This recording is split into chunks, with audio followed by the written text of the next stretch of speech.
அன்புள்ளங்களே, மாதா தொலைக்காட்சி நேயர்களே, நற்செய்தி மலர்கள் என்கின்ற இந்த நிகழ்ச்சிக்கு உங்கள் அனைவரையும் அன்போடு வரவேற்கிறோம். உங்கள் அனைவருக்கும் எங்களுடைய வணக்கங்களும் வாழ்த்துக்களும். கடந்த 3 வாரங்களாக அருள் தந்தை எட்வின் ஆரோக்கியம் நம்மோடு நிறைய காரியங்களை பகிர்ந்து கொண்டார்கள். குறிப்பாக சொல்லணும்னா அவருடைய அழைப்பே அவங்களுடைய பாட்டிக்கிட்டிருந்தும் அருள் தந்தை வில்லியம் ஜோசப் அவர்கள்ட்டிருந்து அந்த அழைப்பு வந்தது அப்படிங்கிறத பற்றி சொன்னார். அதே போல் செமினரில் படிக்கும்போது, குருமடத்தில் படிக்கும்போது பலவிதமான கஷ்டங்கள். ஒரு தருணத்தில் இங்கிலீஷ் லாங்குவேஜ் படிக்க முடியாதங்காட்டிக்கு அவர் அனுப்பிச்சுடுறோம் அப்படிங்கிற மாதிரி இருந்துச்சு. ஆனால் மற்ற அருள் தந்தையர்கள் அதே போல் அவங்களோட படித்தவங்களுடைய உதவியினால் இன்றைக்கி நல்ல ஒரு குருவானவராக இருக்கிறார். அதே போல் இவர் குருவான பிறகு இவர் சத்தீஸ்கர் அங்கே பணிகளை செய்ய ஆரம்பித்தார். அங்கே நிறைய பணிகள், நிறைய கஷ்டங்கள், நிறையா அனுபவங்களை போன வாரம் பகிர்ந்து கொண்டார். அதில் குறிப்பாக ஒன்று சொல்லணுன்னா, அவர் நாங்கள் வேண்டாம், நாங்கள் போக மாட்டேன், என்னை விட்டுருங்க, நான் வேறு எங்கேயா என்னை அனுப்புங்கன்னு சொல்லி அவங்களோட ப்ரொவின்ஷியலில் கேட்டிருக்கிறாரு. இருந்தாலும் இல்லை, நீங்கள் தான் போகணும் அப்படின்னு சொல்லி அவர் அனுப்பிச்சாங்க. அதை ஏற்றுக்கொண்டார். அதை ஏற்றுக்கொண்டு ட்ரெயினில் டாய்லெட் பக்கத்தில் உட்காந்து ட்ராவல் பண்ணி போயிருக்கார். அவ்வளோ கஷ்டங்கள். போகும்போதே ஃபஸ்ட்டு ஒரு வித்தியாசமான ஒரு எக்ஸ்பீரியன்ஸோடு போயிருக்கிறாரு. அங்கே போனதுக்கப்புறம் அங்கே பலவிதமான பணிகள், குறிப்பாக அவர் ஆரம்பித்த கல்வி பணி, அந்த கல்வி பணி அந்த வில்லேஜில் இல்லைங்களா, அந்த கிராமத்தில் கல்வி பணி ஆரம்பிக்கிறாரு. ஆரம்பித்த இடம் வெட்டினரி ஹாஸ்பிட்டல் இருந்த இடம், பழைய பில்டிங். புது பில்டிங் கட்டினங்காட்டிக்கு பழைய பில்டிங்கில் நீங்கள் ஆரம்பிச்சிங்க இல்லைங்களா. அந்த பழைய பில்டிங்கில் ஆரம்பித்து அதுக்கு அடுத்து தான் ரொம்ப சுவாரஸ்யமானது, சாராய கடையை க்ளோஸ் பண்ணி அதை வாடகைக்கு எடுத்து அங்கே ஸ்கூல் ஆரம்பிச்சிருக்கிறாரு. அதன் பிறகு புதுசாக ஒரு பில்டிங் கட்டி அங்கே ஆரம்பித்தாங்க. அவங்களோட பணிகளை பற்றி நிறையா சொல்லிகிட்டு இருந்தார். அதே போல் பலவிதமான கஷ்டங்கள், குறிப்பாக திருடர்கள், கொள்ளையர்கள், அவங்ககிட்ட இருந்தெல்லாம் விடுதலை பெற்று, அதாவது அவங்ககிட்ட தப்பிச்சு இருக்கிறாரு அப்படின்லாம் பற்றி சொன்னீங்க. நீங்கள் ரொம்ப சந்தோஷமாக. ஃபாதர், அங்கே சத்தீஸ்கர் அந்த இடத்துல இருக்கும்போது அந்த மக்களுடைய கலாச்சாரம் எப்படி இருந்துச்சு? கொஞ்சம் வித்தியாசமாக இருக்கும். ஏன்னா நம்ம கலாச்சாரம் கொஞ்சம் வேறு மாதிரி இருக்கும், அவங்களோட இது. அதை பற்றி கொஞ்சம் சொல்லுங்களேன். அவங்களோட வந்துட்டு மக்கள் வந்துட்டு எப்போதும் வந்து கொண்டாட்டத்துக்கு குறைவுபடாத மக்கள். என்ன ஒரு திருவிழா வந்தாலும் சரி நல்லா கொண்டாடுவாங்க. சம்பாதிக்கிறது கொஞ்சமாக இருக்கும், ஆனால் கொண்டாட்டத்தில் செலவு பண்ணுறது வந்துட்டு நல்ல பெரிய விதமாக பண்ணுவாங்க. வந்துட்டு ஒரு சின்ன விழா வந்தாலும் வந்துட்டு அவங்க என்ன பண்ணுவாங்க, நாங்கள் போனப்போ வந்துட்டு நம்ம வந்துட்டு புழுங்கரிசி தான் சாப்பிடுவோம் வழக்கமாக. அங்கே போயிட்டு பார்த்தீங்கன்னா பச்சரிசி தான் அவங்க உணவு கலாச்சாரம்னு பார்த்தீங்கன்னா. பச்சரிசி, இந்த பருப்பு வேக வச்சு அப்படியே வைப்பாங்க. கொஞ்சம் விருந்தினர்கள்லாம் வந்தாங்கன்னா இந்த உளுந்து இருக்குது பார்த்தீங்களா, கருப்பு உளுந்து, அதை வேக வச்சு அதில் வந்து இந்த வெங்காயம் மிளகாவை கூட போட்டு தாளிக்க மாட்டாங்க, அப்படியே வைப்பாங்க. எனக்கு வந்துட்டு போனப்போ வந்துட்டு என்னால் ஏற்றுக்க முடியல. ஒரு மாதிரி பச்சரிசி சாப்பாடு உடம்புக்கு ஒரு மாதிரி அலர்ஜி மாதிரி ஆச்சு. அப்புறம் வந்துட்டு போகும்போது நாங்கள் வந்துட்டு தேடுறோம் புழுங்கரிசி எங்கே கிடைக்கும். இந்த மில்லுலெல்லாம் கேட்டு பார்த்தா அவங்களாம் வந்துட்டு லோக்கலில் தரமாட்டோம் அப்படின்னாங்க. அப்புறம் நாங்கள் இதுக்காக வேண்டி எங்கே கிடைக்கும்னு அதை பார்த்து அது வாங்கினா வந்து நாங்கள் இருக்கணும், அங்கே கொஞ்சம் நாள் இருக்கணும். அரிப்பு அந்த மாதிரி இதெல்லாம் பிரச்சனை. ஆனால் வந்து அவங்களுக்கு அது ஒத்து போகும். காலையில் பார்த்தீங்கன்னா அவங்க பணி ஆரம்பிக்கிறதே வந்துட்டு வெறும் வயிற்றில் தான் ஆரம்பிப்பாங்க. போயிட்டு கடையில் போயிட்டு 2 சமோசா, மிளகா, முள்ளங்கி இருக்குது பார்த்தீங்களா, முள்ளங்கி இந்த மாதிரி தான் சாப்பிடுவாங்க. 11 மணிக்கு கொஞ்சம் சாப்பிடுவாங்க. அதே போல் வந்து 7 மணிக்கு தான் நைட்டு சாப்பாடு சாப்பிட்டுட்டு அதுக்கு அப்புறம் ஒன்றும் பண்ண மாட்டாங்க. அதே போல் வந்து அவங்க வந்துட்டு ஒரு சில அந்த மஞ்சன்னு சொல்லுவாங்க, நம்ம அந்த இது மாதிரி போதை இது மாதிரி பண்ணுவாங்க. அதை வந்து நல்லா வாயில் போட்டு தேய்ப்பாங்க, ஒரு ப்ரௌன் கலரில் இருக்கும். அது போட்டாங்கன்னு வச்சுங்களேன் கொஞ்சம் கிருன்னு நல்லா போதையிலே இருப்பாங்க. வேலை செய்கிறது வந்து ஆண்களும் சரி பெண்களும் சரி அதை போடுவாங்க. அந்த குட்கா இந்த மாதிரி சமாச்சாரம்லாம் அங்கே நிறைய போட்டு புளிச்சுன்னு அங்கங்கே துப்பி வச்சுருப்பாங்க. தோரணம் மாதிரி இருக்கும். அந்த மாதிரி அவங்களோட வாழ்க்கை மாதிரி நம்ம எதுவும் சொல்ல முடியாது, அவங்களோட கலாச்சாரம் அது. அதே போல் வந்து நம்ம ஊரில் இந்த இழுப்பப்பூ இருக்குது பார்த்தீங்களா, வெள்ளை வெள்ளையாக, அது வந்து அங்கே வந்து மொவ்வான்னு சொல்லுவாங்க. அது வந்துட்டு இந்த ஜனவரியிலேருந்து மார்ச் வரைக்கும் அந்த பூ பூக்கும். அந்த பூவில் வந்துட்டு இந்த சாராயம் மாதிரி காய்ச்சுவாங்க. காய்ச்சி அதை வந்துட்டு பயன்படுத்துவாங்க. அதே போல் வந்துட்டு அந்த மக்கள் சந்திக்க போகும்போது வந்துட்டு அவங்க என்ன பண்ணுவாங்கன்னா ரைஸ் பீர்னு சொல்லுவாங்கல்ல, இந்த அரிசி கழுவுன தண்ணி கஞ்சி தண்ணியில் ஒரு விதமான அந்த மெடிசன்லாம் ஹெர்பல் மெடிசன்லாம் போட்டு காய்ச்சுவாங்க. எந்த ஃபாதர் போனாலும் சரி எந்த கெஸ்ட்டு போனாலும் சரி அதை வந்துட்டு வெல்கம் ட்ரிங்க் மாதிரி கொடுப்பாங்க. அதை நம்ம ஏற்றுக்கலைன்னா நம்மளை வந்துட்டு ஒரு மாதிரி பார்ப்பாங்க, எங்கள் கலாச்சாரத்தை ஃபாதர் ஏற்றுக்கல.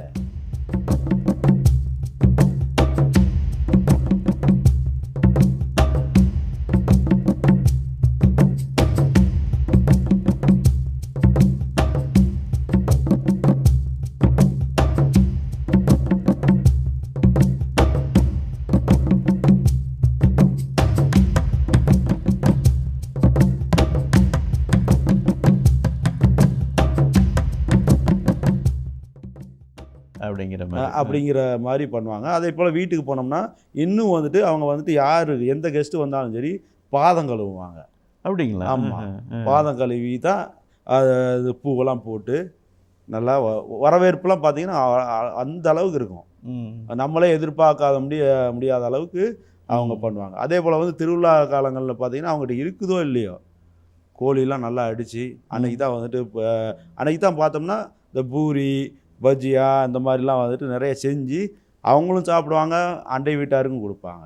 ஓகே, அந்த மாதிரி நல்லா கொண்டாடுறது வந்துட்டு நல்ல கொண்டாட்டமாக இருக்கும். அதே போல் வந்து துணிமணி பார்த்தீங்கன்னு வச்சிங்களேன், அவங்க ஏழையோ பணக்காரனோ, ஆனால் வந்து ஏழையும் பார்த்தீங்கன்னா அந்த ஈக்குவலாக துணி ட்ரெஸ்ஸிங்கெல்லாம் பார்த்தீங்கன்னா நல்லா ஜாலியாக நல்லா டிப்டாப்பாக இருப்பாங்க. அதே போல் லிப்ஸ்டிக்கு முகச்சாயங்கள்லாம் பார்த்தீங்கன்னு வச்சிங்களேன் அந்தளவு இருப்பாங்க. ஆனால் அவங்கள பார்த்தா வந்துட்டு ஏழை அப்படிங்கிற ஒரு இதை வந்துட்டு நமக்கு கொண்டு வர முடியாது. அந்த மாதிரி வந்து நல்ல ரிச் பீப்புள் மாதிரி இருப்பாங்க. சாப்பிட்றது இந்த விழாக்கள் கொண்டாடுறதுலாம் வந்துட்டு நல்ல ஒரு அருமையானது. அப்போ வந்து நம்மளையும் கூப்பிடுவாங்க, பிள்ளைகளும் கூப்பிடுவோம், ஃபாதர் நாளைக்கு எங்கள் வீட்டில் கோழி வெட்டுறோம் ஃபாதர், ஆடு அடிக்கிறோம் ஃபாதர், வாங்க ஃபாதர்மா. அப்படியே இது பண்ணாலும் கொண்டு வந்து கொடுப்பாங்க. பலகாரம்லாம் செஞ்சு எங்களுக்கு கொண்டு வந்து கொடுப்பாங்க. ஆடு இந்த மாதிரிலாம் எப்பயாவது ஒரு தடவை தான் இது பண்ணுவாங்க. அவங்க ஊரில் அந்த மீன் குளம்லாம் இருக்குது பார்த்தீங்களா, குளத்தை அவங்களே இந்த இது பண்ணுவாங்க, வெட்டியாக அந்த இது வந்துட்டு ஒரு ஒரு கிராமமாக சேர்ந்து மீன் வளர்ப்பாங்க. அது ஒரு முக்கியமான நாட்களில் வந்து அந்த மீனை பிடிச்சி எல்லாருக்கும் கூறு மாதிரி போட்டு பிரித்து கொடுப்பாங்க. அதை வந்துட்டு எங்களுக்கும் கொடுப்பாங்க. அதே போல் தோட்டத்தில் வந்துட்டு நல்ல காய்கறிலாம் வரும்போது கொண்டு வந்து கொடுப்பாங்க. ஆனால் வந்து கடவுளோட கிருபை பாருங்கள், நான் போனதுலேருந்து 14 வருஷம் எப்படியாவது மழை பெய்யும். நம்ம ஊரில் தான் மழை பெய்யல, பஞ்சம், காஞ்ச தன்மை அதெல்லாம் இருக்கும். ஆனால் எப்படியாவது மழை பெய்யும். முக்கால்வாசி ஒரு 90% பீப்புள் வந்துட்டு என்ன பண்ணுறாங்கன்னா வானம் பார்த்த பூமி தான். சரிங்க. கொஞ்சம் பேர் தான் வந்து இந்த போர்லாம் வச்சுருக்காங்க. மற்றவங்கெல்லாம் வந்துட்டு அது கடவுளோட இந்த இதில் தான் வந்துட்டு அறுவடை இது பண்ணிக்கிட்டு நாங்கள் இது ஸ்கூலில் ஃபீஸும் வாங்க முடியாது சொல்லுங்கள். ஆனால் வந்துட்டு நம்பிக்கைக்குரியவங்க. நம்ம வந்துட்டு அடிக்கடி வந்துட்டு அவங்க ஞாபகப்படுத்திக்கிட்டே இருப்போம். ஒரு சிலர் கொண்டு வந்து கொடுப்பாங்க, ஒரு சிலர்லாம் நாங்கள் வீட்டுக்கே போவோம். போயிட்டு பிள்ளைகளை பார்த்துட்டு அவங்க இப்போ சூழ்நிலை எப்படி இருக்குது அதெல்லாம் பார்த்துட்டு சொல்லும்போது அதை அறுவடை முடிஞ்சோன்னா கொண்டு வந்து தந்துடுறப்பாருன்னு கட்டுவாங்க. அது கடைசி வரைக்கும் நம்ம காத்துட்டு இருக்கணும். ஆனால் நம்பிக்கைக்குரியவங்க நல்லவங்க கொடுத்துருவாங்கங்கிற ஒரு நம்பிக்கையில் நம்ம இது பண்ணுறோம்.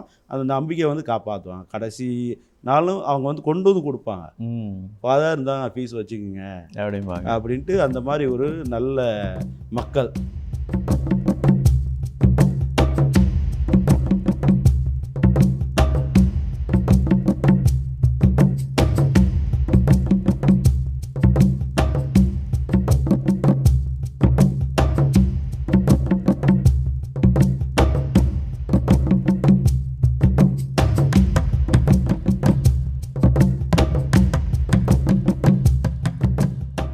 அந்த மாதிரி இருக்கும்போது அவங்கள வந்துட்டு எந்த காரியத்தில் இப்போ வந்துட்டு நாங்கள் வந்துட்டு இந்த கலை நிகழ்ச்சியில் வைப்போம் பாருங்கள்.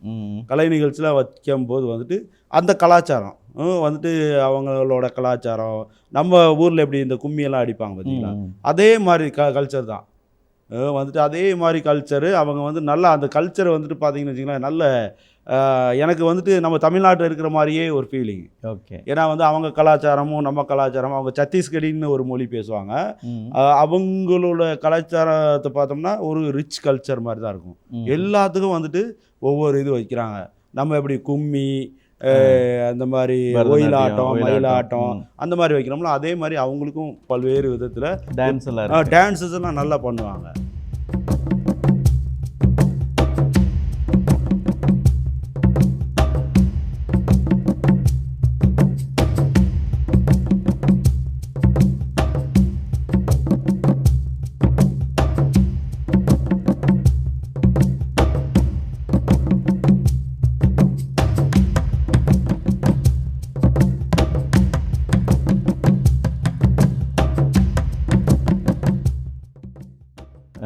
அதே போல் திருப்பலி இருக்கும்போது வந்துட்டு ஒரு ஒரு சில ஆட்டம்லாம் ஆடுவாங்க. சிம்பிள் ஸ்டெப்பாக தான் இருக்கும். ஆனால் நம்மளால் ஆட முடியாது மாசில். ஆமாம், மாசில் வந்து வெல்கமே பண்ணிட்டு போனேன். அதே ஒரு அரை மணி நேரம் போகும். எங்கேருந்து ஒரு கார்னர்லேருந்து பிஷப்பாக இருக்கட்டும், ஃபாதராக இருக்கட்டும் வரவேற்கும் போதே வந்துட்டு அந்த டான்ஸ்லாம் ஆடுவாங்க. அதே போல் வந்துட்டு அது இப்போ பூசம் முடிஞ்சோடனே ஒரு கல்ச்சர் இது மாதிரி கலை நிகழ்ச்சி மாதிரி வச்சு நல்லா ஜாலியாக இருப்பாங்க. எதை பற்றியும் இது பண்ண மாட்டாங்க. இன்னைக்கு சம்பாதிக்கணுமா, இன்றைக்கி இருக்கு சாப்பிடுவோம், நாளைய பற்றி வந்துட்டு அந்த கவலையே கிடையாது. நல்ல ஒரு அம்சமான மக்கள். நான் போகும்போது இங்கேருந்து கண்ணீரோடு போனேன். என்ன வந்து இப்படி பண்ணிட்டாங்களே, என் கூட இருந்தவங்களாம் நல்லா இருக்கானே, நல்ல இடத்துக்கு போட்டானேன்ட்டு நான் அழுதுட்டு போனேன். ஆனால் அங்கேருந்து வரும்போது பாருங்கள், நான் வந்துட்டு பேக் பண்ணி வச்சிட்டு இருக்கேன். 7 மணி இருக்கும். எனக்கு வந்து 11 மணிக்கு ட்ரெயின். அப்படிங்கும்போது திடீர்னு பார்த்தா காற்று அடிக்குது. காற்று பயங்கரமாக அடிக்குது. மழை அது வரைக்கும் வந்து மழையும் இல்லை, ஒன்றும் இல்லை, ரொம்ப வெயில்.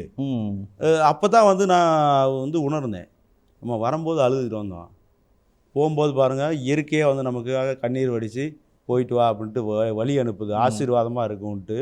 என்னால் தாங்கவே முடியல. அரை மணி நேரம் நான் போகிற வரைக்கும் வந்துட்டு தூரிட்டு தான் இருந்துச்சு. அது வரைக்கும் மழையும் இல்லை. என்னை வந்து மழை வந்து ஆசீர்வாதம் மாதிரி, நம்ம ஆசீர்வதித்து அனுப்புகிற மாதிரி ஒரு சூழ்நிலை. ஆனால் வரும்போது என்னால் வந்துட்டு அங்கேருந்து வர முடியல, அழுதுட்டு தாங்க வந்தேன். நான் போகும்போதும் அழுதுட்டு தான் போனேன், அங்கேருந்து வரும்போது அழுதுட்டு தான் வந்தேன். அந்தளவுக்கு அந்த மக்கள் வந்துட்டு என்னை வந்து அன்பு செஞ்சாங்க. அந்த பிள்ளைகள்லாம் வந்துட்டு ரொம்ப அட்டாச்சாக இருக்குங்க. நான் இப்போ ஸ்கூலில் வந்துட்டு பிள்ளைகள்லாம் அவங்க பேரண்ட்ஸு கூப்பிட வரலன்னா கூட வந்துட்டு நாங்கள் ஃபாதர்ஸ்லாம் கொண்டு போய் விட்டுட்டு வருவோம், வீட்டில் போய் பொறுப்பாக விட்டுட்டு வருவோம். அப்போ வந்துட்டு அவங்களுக்கு கவலையே இல்லை, ஃபோன் பண்ணி சொல்லுவேன், ஃபாதர் இந்த மாதிரி வேலையாக இருக்கேன் ஃபாதர், நீங்கள் கொஞ்சம் விட்டுருங்க ஃபாதர், பார்த்துங்க ஃபாதர்னா அப்படியே வந்துட்டு அவங்களுக்கு போகிறப்ப அந்த பிஸ்கெட்டு மிட்டாய் எல்லாம் வாங்கி கொடுத்து நல்லா ஜாலியாக இருப்பாங்க. அவங்களோட கல்ச்சர் கலாச்சாரத்தை பற்றி, அதுபோல் ஃபுட்டு நல்லா சொன்னீங்க. சமோசா 2 மிளகா இல்லைங்களா, முள்ளங்கி இது சாப்பிட்டுட்டு போவாங்க அப்படிங்கிறத பற்றி சொன்னீங்க. ரொம்ப சந்தோஷம் ஃபாதர். அங்கே நீங்கள் போன எபிசோடில் பேசிகிட்டு இருக்கும்போது ஒன்று சொன்னீங்க, 4 கிறிஸ்துவ குடும்பம் தான் இருந்துச்சுன்னு. ஆமாம் இல்லைங்களா? அதுக்கப்புறம் வந்து அவங்க இல்லை அப்படிங்கிற பற்றியெல்லாம் சொல்லிட்டு இருந்தீங்க. அங்கே எப்படி ஃபாதர் விசுவாசம் எப்படி இருந்துச்சு, நம்பிக்கை, அவங்களுடைய கிறிஸ்தவ நம்பிக்கைலாம் எப்படி? அவங்களோட விசுவாசத்தை பார்த்தோம்னா வந்துட்டு ரொம்ப ஆழமான விசுவாசம்.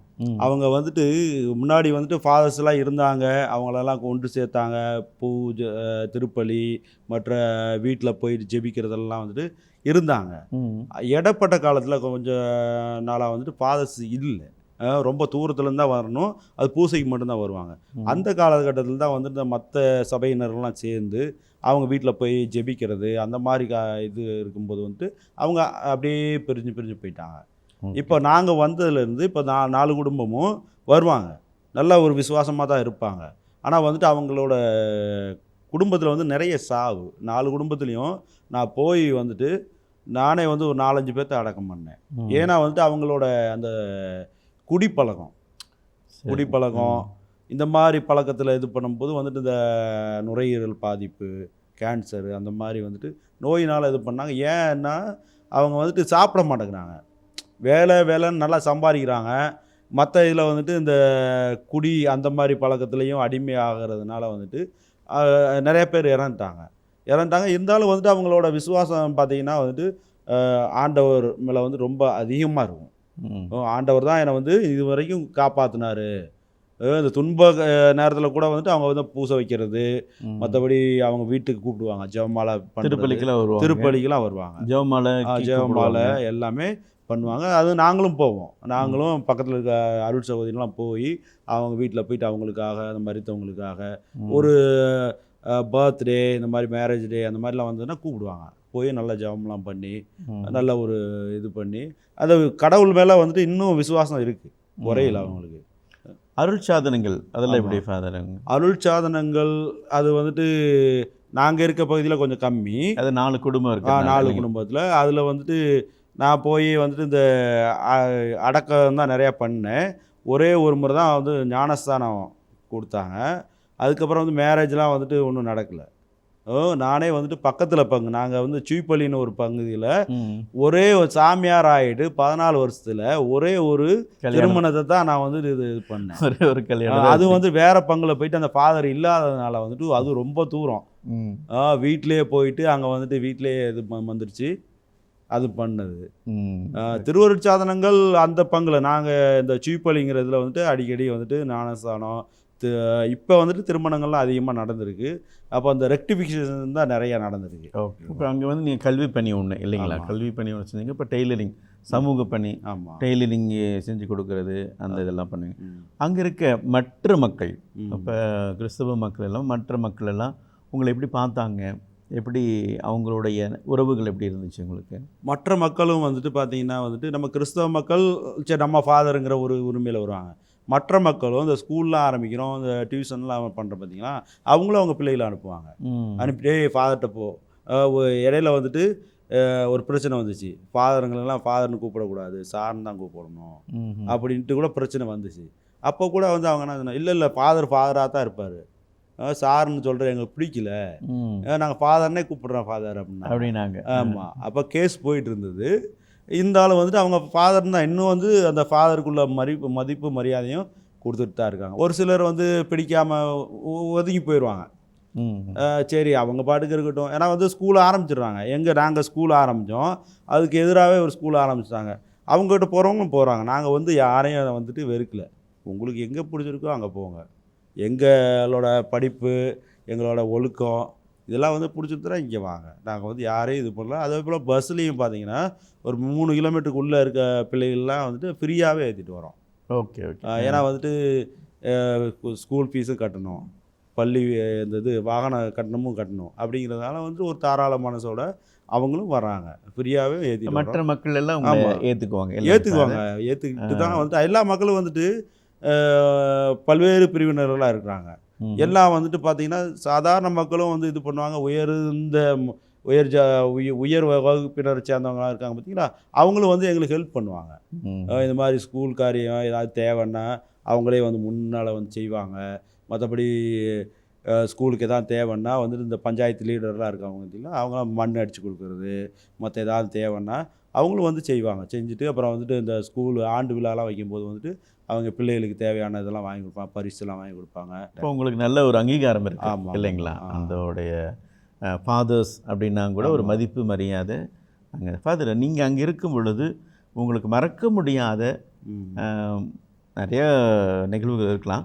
மறக்க முடியாத இது வந்து நான் ரொம்ப கஷ்டப்பட்டேன், எனக்கு இது மனசுலேருந்து எனக்கு போகலை, ரொம்ப கஷ்டப்பட்டேன் அப்படிங்கிற ஒரு தருணம் ஏதாவது? நான் போயிட்டு ஒரு தடவை வந்துட்டு என்னோட இருந்த ஃபாதர் வந்துட்டு அவர் ஒரு எபிஸ்கோப்பல் இது ஆர்டினேஷனுக்காக போயிட்டார், கேரளா போயிட்டார். இப்போ நான் தனியாக தான் இருக்கிறேன், தோட்டத்தில் சாயந்தரம் வேலை செய்வேன். வேலை செய்யும்போது வந்துட்டு அன்றைக்கி வந்து இந்த கடந்த கொத்திருச்சு என்ன தேனி செங்கோலவி இல்லை கடந்தன்னு சொல்லுவாங்க. ஒரு 4 இது கொத்திருச்சு. கொத்திட்டு என்னால் ஒன்றும் பண்ண முடியல, தலையெல்லாம் ஒரு மாதிரி கிறுக்கு பிடிச்ச மாதிரி ஆயிடுச்சு. பார்த்தேன் சமைக்கிறவங்களும் போயிட்டாங்க, நான் மட்டும் தனியாக இருக்கிறேன். சிஸ்டருங்களாம் அந்த நேரத்தில் கூப்பிட முடியாது. நான் என்ன பண்ணேன், என் பக்கத்து ரூமில் தான் வந்துட்டு சின்ன சேப்பல், அதில் வந்துட்டு ஆரோக்கிய மாதா சுரூபம் வச்சுருக்காங்க. நான் போயிட்டு சேப்பலில் உட்காந்துட்டேன். உட்காந்ததான் தெரியும் எனக்கு என்ன ஆச்சு ஏதாச்சுன்னு தெரியாது. நான் என்ன நினச்சிட்டு உட்காந்தேன்னா, நாளைக்கு காலையில் பூசைக்கு வருவாங்க, எது ஒன்று ஆச்சுன்னா அவங்க பார்த்துக்குவாங்க அப்படிங்கிற ஒரு எண்ணத்தில் தான் கோயிலில் போய் அப்படியே உட்காந்துருந்தேன். உட்காந்துருந்து ரொம்ப நேரம் ஆச்சு, என்னால் ஒன்றும் நினப்பும் வரல, ஒன்றும் வரல. அப்புறம் ஒரு 9:30 10 மணி இருக்கும், திடீர்னு முழிப்பு வந்துச்சு. அப்புறம் போயிட்டு வாமிட் வந்துடுச்சு, எல்லாமே வாமிட் வந்து. அப்புறம் ஒரு 1/2 மணி நேரம் ஆச்சு என்னையே வந்து நான் வந்துட்டு கான்சியஸ்குள்ளே வர்றதுக்கு ஒரு 1/2 மணி நேரம் ஆச்சு. அப்போ தான் நினச்சேன், கடவுள் எப்படியும் வந்துட்டு நம்மளோட இருக்கார், கடவுளின் கரம் வந்துட்டு நம்மளோட இருந்து நம்ம காப்பாற்றுச்சு. ஏன்னா வந்து எங்கள் ஊரில் நான் பார்த்துருக்கேன், நேரடியாக கேட்ட ஒரு செய்தி, கடந்த கொட்டி இறந்துருக்காங்க. அந்த மாதிரி சூழ்நிலை கடவுள் பயம். ஆமாம், பயம். ஐயோ, ஏற்கனவே வந்துட்டு நம்ம அங்கேருந்து வந்தோம்னா இங்கே வந்துட்டு எப்படி கொண்டு போய் சேர்ப்பாங்க, அம்மா அப்பா எப்படி ஏற்றுக்குவாங்க, அந்த மாதிரி ஒரு எனக்குள்ளே ஒரு போராட்டம். சரி, கடவுள் காப்பாற்றிட்டார், இனிமேல் வந்து கொஞ்சம் ஜாக்கிரதையாக இருக்கணும் அப்படிங்கிற ஒரு இது வந்து மறக்க முடியாத இது. ஏன்னா வந்துட்டு யாருமே இல்லாத ஒரு சூழ்நிலையில் கடந்த கொட்டி அங்கே கிடக்கிறேன், எதுனால ஆயிருக்கலாம். ஆனால் கடவுள் வந்துட்டு அப்படி கைவிடலை, தன்னை அழைத்தவர் வந்து அன்பு செய்கிறவர் கைவிட மாட்டார் அப்படிங்கிற ஒரு நம்பிக்கை ஆழமாக வந்துச்சு எனக்கு. ஃபாதர், நிறையா காரியங்களாக சொல்லியிருக்கீங்க, உண்மையாலுமே ரொம்ப சந்தோஷமாக இருக்குது. அங்கே எப்படிலாம் வாழ்ந்தீங்க, அங்கே இருந்த ஒரு மிகப்பெரிய ஒரு கஷ்டம், உயிர் போகிற சூழ்நிலை யாருமே கிடையாது, பட் நீங்கள் இருந்தீங்கன்னு சொல்லி அழகாக சொன்னீங்க. கடவுளுடைய கரம் உங்களை எப்படி வழிநடத்தி வந்திருக்கு அப்படின்னு சொல்லிட்டு எங்களோட பகிர்ந்து கொண்டீங்க. தொடர்ந்து பேசுவோம் ஃபாதர் அடுத்த வாரம். அன்பு நேயர்களே, அருள் தந்தையோடு பயணம் செய்து கொண்டிருக்கிறோம். நிறைய காரியங்களை நம்மோடு பகிர்ந்து கொண்டார்கள். குறிப்பாக அழைத்த கடவுள் என்றைக்கும் கைவிட மாட்டார் என்கின்ற அந்த நம்பிக்கையோடு அவர் கடந்த 14 ஆண்டுகளாக சத்தீஸ்கர் என்கின்ற அந்த இடத்துல பணிகளை செஞ்சிருக்கிறார். தொடர்ந்து அடுத்த வாரம் இன்னும் அதிகமாக அவர்களிடமிருந்து அவருடைய அனுபவங்களை நாம் பெற்றுக்கொள்வோம். அதுவரை உங்களிடமிருந்து விடைபெறுகிறோம். நன்றி, வணக்கம்.